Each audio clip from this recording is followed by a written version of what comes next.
Hello internet people, I am T-Duck and I will talk about Wynncraft, the Minecraft MMORPG's lore.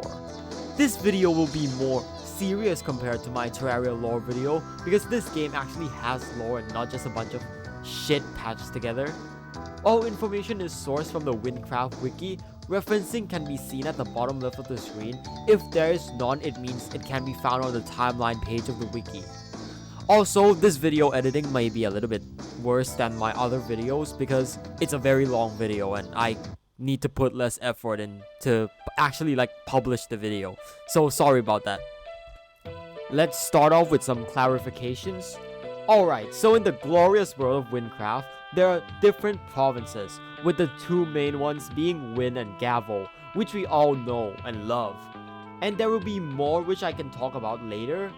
There is also a main pivoting moment in Wynncraft history, like the birth of Christ in our world, which is called the Portal of Corruptions and Light Opening.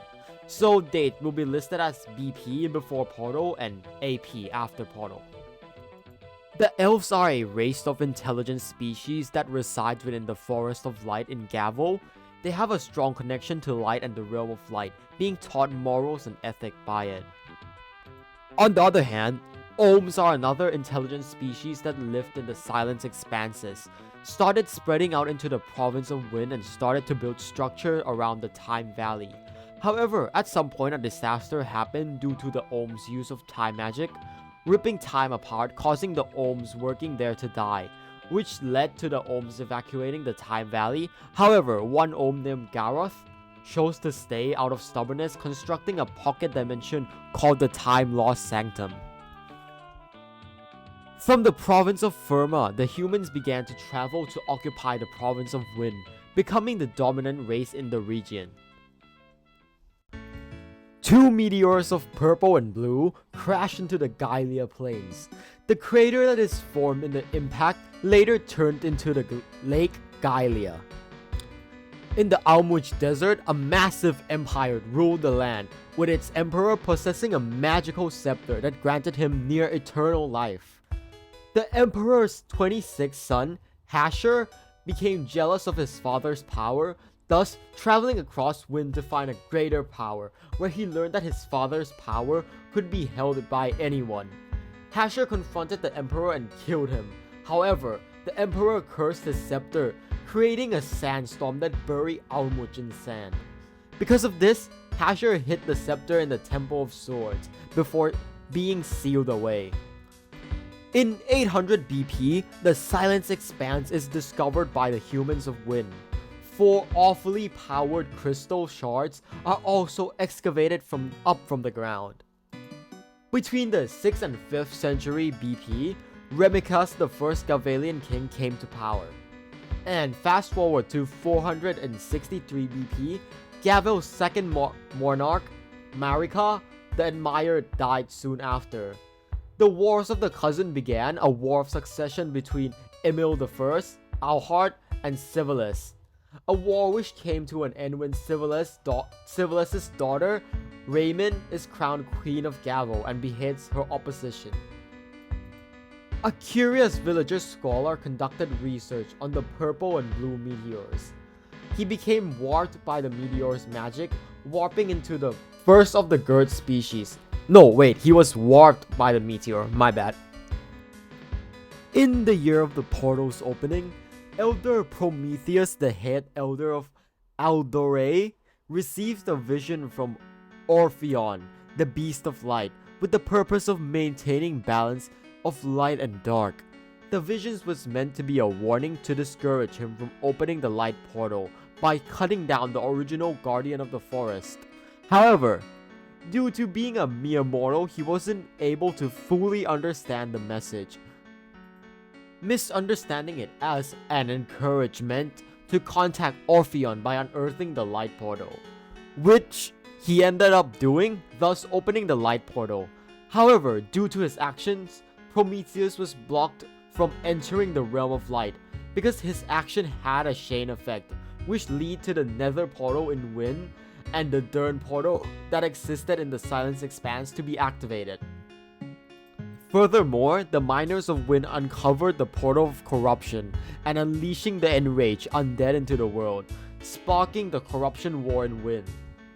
During this, a human named Buck Owl accidentally entered the mysterious realm of war, coming back as a corrupted being who can control other corrupted beings. After obtaining this new power, he begins to spread chaos all over the Wynn province, with ancient Nemrak being the first place to be destroyed by the horde of undeads. Because of the corruption war, Furma closed its border with Wynn, being fearful of the corruption and its monsters. At the same time, in Gavl, the parasites invades and has a fight with Larry, an elf that had protested the opening of the Realm of Light. After the fight, the parasite escapes to regain their strength somewhere in Gavl. From then on, Larry tries to find a way to cure the decay. The Arms region is ruptured by the Arms Colossus, fracturing the area into the Void and the Sky Islands, and leaving hundreds dead. The ancient Dragon of Arms also leaves the region, continuing its life in the atmosphere above the region. The people of Deadlast begins to head towards Trom and Ragni for safety, as the number of undeads are increasing. Dwarves begins to colonize the Molten Heights. They meet the natives of the area, the Dogun, a rock-based species native to the lower Molten Heights, who won't accept the actions of the dwarves. Thus, the Dogun War begins. The dwarves chains up an ice drake and use it to destroy a Dogun town. The Dogun kills the drake, freezing the surrounding area completely and turning it into the Freezing Heights. The Dogun War started to threaten the canyon, which a Colossus inhabits, leading to the Colossus crashing out, fracturing the region around it. Larry and another elf known as Dalahan have an argument over whether to subdue or kill the parasite that is causing the decay in Gavl. Eventually, they ended up deciding that they must kill the parasites. The Dogun makes their last stand in the Dogun War by defending the capital of Korag and summoning Garaheth. General Oseus and his army defeats Garaheth, and the dragons surrender on the condition that the dwarf never bothers them again. General Algar's pretend to accept, but then turns on the Dogun, ending the war in dwarven victory. The dwarf then continues capturing Doguns and turning them into stone for the next 700 years. Buck Owl, alongside his corrupted army, destroys the city of Achias in the Deadlast suburb. There is only one known survivor. Balak also attacks a small military outpost near Nivla Woods, killing all the soldiers. Marius Twain, a magic user, gathered children with magical abilities from all across Wynn to create the Twain family. The Twain family protected Wynn from the undeads for years until Theoric Twain had an argument with his father, as he believed that he should be paid for protecting Nisak. Because of the argument, Theoric leaves the family to fight alone. Years later, Marius Twain dies, led to Twain family breaking apart. Theoric Twain used this opportunity to control Nisak and build a mansion for himself. Nisak is later bombarded by a horde of undead. Theoric Twain tries to fight back against the corruption invaders and forces himself to enter the portal to find a solution. Coming back corrupted, he then frees himself and Nisak in order to save his home. A splinter group from Furma escaped through the mountains of the northern coastline and arrived to the island of Korkus. In Sinfast, the capital of Gavl, people became dissatisfied with the monarchy and staged an uprising, overthrowing the incompetent king of Gavl, Theoden II, leading Gavl to become a democracy. The Gurtan War was a long, bloody war brought on by starvations fought by the villagers and the Gurts. The Gurtan War ended in the victory of the villagers. Since then, the Gurt have been subdued and left to be in their primary territory. The parasites emerged once again in Gavl. Larry and Dullahan both fought the parasites, but Larry clings to her moral instead of killing it. As the parasite is about to bite Larry, Dullahan takes the hit for her, causing his face to morph into a twisted face. The parasites create the heart of decay in Gavl, causing the surrounding land to slowly wither away. Next, it's very important, in 819 AP, the Good Pile drugstore in Remic is founded. The citizens of Gelibord mistakes the cause of the decay to be Dullahan, and they behead him. Larry finds Dullahan's dead body and quickly goes to the Lazarus pit to revive him. Dullahan, however, comes back as a creature hell-bent on revenge. Dullahan then takes control of the Gelibord castle. A top security prison called Lexdale was built in Gavl. Lexdale Penitentiary is one of the top maximum security prison. While this prison is meant to serve as a correction for the worst of the worst, they have begun to arrest innocent civilians for seemingly nothing at all. A scientist by the name of Garvin is hired by the Faux family to study and hopefully cure the decay. The Faux family consists of Yorman, Katarine, and their infant daughter, Aileen. The Faux were a family of nobles who collected taxes and were the integral part of the region's politics.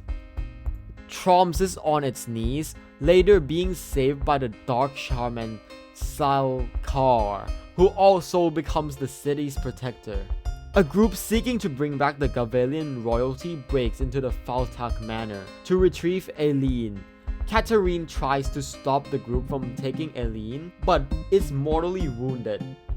Garvin arrives soon after and buries Katarine in the Faux catacomb. Garvin attempts to forget that anything ever happened, becoming the Wanderer.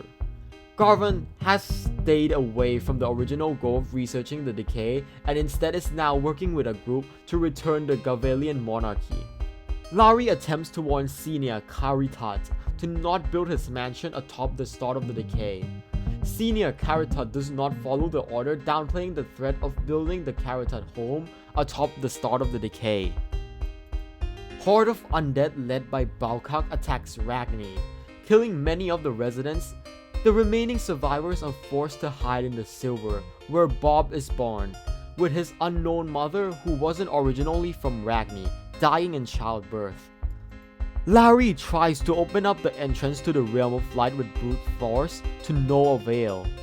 Troms is attacked by hordes of undead, heavily damaging the city. The corrupted armies of Balkak begins to cross the river between Ragni and Deadlass. Balkak's army begins to burn down the Nivla woods. Then the Balkak army continues advancing towards Ragni and arrives to the Emerald Trail, which becoming much closer to Ragni. In this year, the human population of Wynn begins to recover in numbers. The Levigar Plains have run out of emerald for the villagers to mine, eventually forcing them to look elsewhere. The waves of the ocean are claimed by the mages, allowing colonization to become possible. The villagers set sail to the sea in order to find a cure for the decay, and arrived at the province of Wynn. Maltic is founded as the first villager settlement in Wynn. An alliance is formed between the humans and the villagers, which would go on to save the province. Villagers also teaches humans greater magical powers. Furma reopens their border in order to offer support for Wynn in the form of fresh recruits. The undead hordes find out about the sewers of Ragni and take over it, killing hundreds of people who live there. Artisan Caritat, the last surviving Caritat, is born. The Caritat mansions then fall into despair due to being built on the fucking decay. A large uptick in guild creation arises in this year. 3 scientist brothers, Yahya, No, and Meh, try to understand the meteor's power, which causes them to go crazy. A resident in what is now called Old Lexdale, named Alex with a C instead of an A, Selex, I don't know how to pronounce his name, so I'm just gonna call him Alex with a C, successfully grows healthy plant shoots in planter pots. They later cooked up a great feast for the town. A beast in the Candor forest ravages C. Alex's planter pots, Alex with a C thinks his pot have been ravaged by the new resident in the town called Newman, the latter being all friendly with Alex with a C, unaware of what he thinks of him. Hello everybody, post-production T-Duck here. I'm gonna cut Bob and C-Lex story completely out of the video. I think it's unnecessary and it's better to make it its own video since both of their parts are pretty long. Plus the voice recording for both of their part, both Bob and Alex, is like pretty bad. So, and I'm also lazy to edit, so very sorry for that. So subscribe and stay tuned for the next video. An unknown villager's home is destroyed by an earthquake. He travels to Thesad to become a miner and meets C-Light. Why does the name always start with a CL? I can't pronounce that for some reason. Holy shit, I'm illiterate. I just realized it's Klex and like Slight. Wait, am I tripping? I don't know. Fuck. Selshar is founded in the ocean as a bridge between Wynn and Gavl. The unknown villager is elected as chief of Thesad coal mines. As mining chief of Thesad, the unknown villagers completes the rebuilding and reinforcement of the city. The unknown villager is pushed down a mine shaft by Slight and presumed dead. Unbeknownst to the world, however, the villager survives and goes insane from a gas leak. They later swears revenge on Clyte, it's Clyte, not Clyte, in a financial rant about how they were the chosen one by the Canyon Colossus. Their current whereabouts are unknown. In 994 and 995, Sky's Kitchen win the Golden Spoon Award both years straight. And also, Sky's Kitchen win the Golden Spoon Award again this year with its rainbow tea. Holy shit! Fucking Sky Kitchens wins the Golden Spoon Award again, but this time with a pizza ahala. What the pizza a la Hamsi. The Fallen Factory is shut down by the Corkians. And also, the Sky's Kitchen wins the Golden Spoon Award for its 5th time in a row with its lobster cocktail. On God, bro, I've been praying for Sky's Kitchen's downfall, and it finally came in the year 999, where it surprisingly lost the Golden Spoon Award. But it was a runner-up with its Dragon Omelette. It was like 2nd place or something. And in the year 1000, once again, Sky's Kitchen reclaims its Golden Spoon Award with its Triple Sundae. Here comes the real bread and meat of the year 1000 AP, which is the year the game is set in. A member of Kai Shi, Reynaud, makes a deal with a Furman criminal, Cade. In the slum of a Furma district, 2 citizens, Edwin and Cade, are looking over a package, the latter stolen from Kai Shi. The Kai Shi later arrive and arrest Cade for stealing their supplies, while Edwin flees the scene.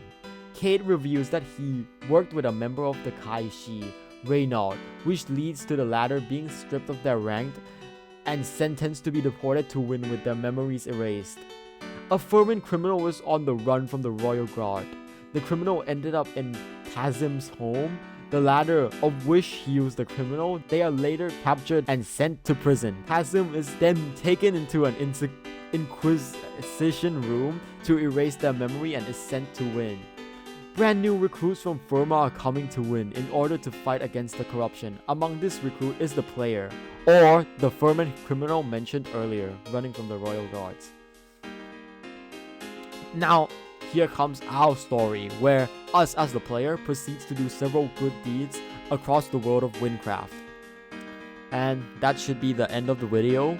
It's painful to say the very least. Like, I'm having trouble pronouncing the names and like I'm stuttering a lot, so like I'm very sorry. Also, sorry for the quality drop like mid video and the editing quality going down from my Terraria videos. Well, to explain it, this is actually like a gateway project. Like, this is not my main project. If any of you seen my YouTube post, I've announced something huge coming up, and it may or may not be related to Minecraft. So this is like a gateway video to my project for the lore nerds, which I'm guessing is my viewer fan base, people who are interested in like niche video game lore that doesn't really get explored. I'm a very surface level YouTuber, so like I'm not going deep into these lore like some other YouTuber would. So like if you like my content, please subscribe as usual, and I'm gonna skadoosh. Why did the ghost not have a date to go to prom with? Because he had nobody. Ah!